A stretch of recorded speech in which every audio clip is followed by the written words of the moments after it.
এবার এই যে আমের চারা বের হয়েছে, বোঝা যাচ্ছে এত আঠির মধ্যে প্রায় সমস্ত আঠি বেরিয়ে যাবে এখান থেকে। তো আঠি থেকে এরকম যখন আমের চারা বের হবে,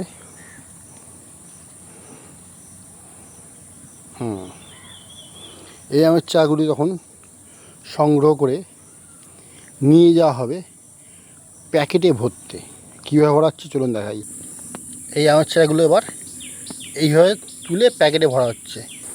দেখুন, প্লাস্টিকের পলি ব্যাগ, বুঝতেই পারছেন আপনারা, আপনাদের হাতে নিয়ে দেখাই একটি পলি ব্যাগ।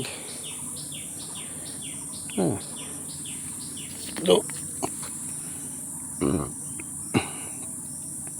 এই পলি ব্যাগের মধ্যে সদ্য অঙ্কুর দমন চারাগুলো নিয়ে রোপণ করা হয়েছে এবং এই চারাগুলোকে পাক্কা 1 বছর চাষি যত্ন করে বিভিন্ন রকম তেল সার দিয়ে প্রাকৃতিক জীবজন্তুর হাত থেকে বাঁচিয়ে রেখে ঠিক এত বড় করে নেবে।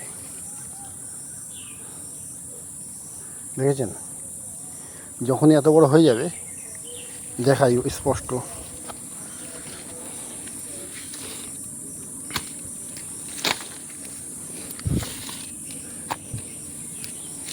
এক বছর রেখে দিলে এত বড় হয়ে যাবে।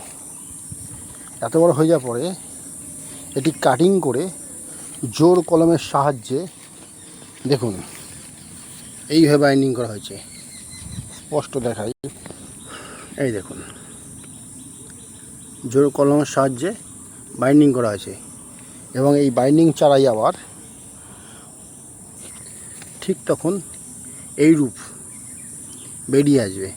পরে এটা এবং পরে এইটা পূর্ণ রূপ ধারণ করবে এবং সর্বোপরি একটি পূর্ণ আম চারা রূপান্তর নেবে। দেখুন, এটা যখন এই রূপ নেবে, এই জোর কলম বাঁধার সময় একটি ক্যালি বা প্রসেস আছে।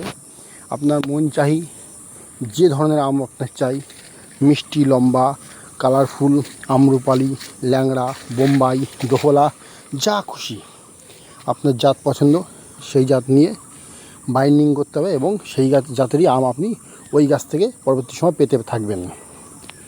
তো এই একটি আম যখন অঙ্কুর দমন হয়ে যখন চারা হয়ে গেল, তখন আবার কী হবে, তো 1-1.5 বছর পরেই আম গাছে এরকম বোল চলে আসবে।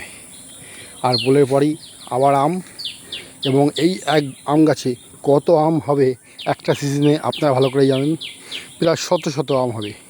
যদি একটি গাছে 1 বছরে 100 আম হয়, তাহলে 100 গাছের জন্ম দিতে পারে একটি বীজ 1 বছরে।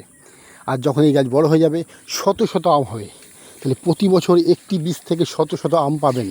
সুতরাং একটি বীজ 100 বীজের বা গাছের জন্মদাতা বলতে পারি তো বন্ধু।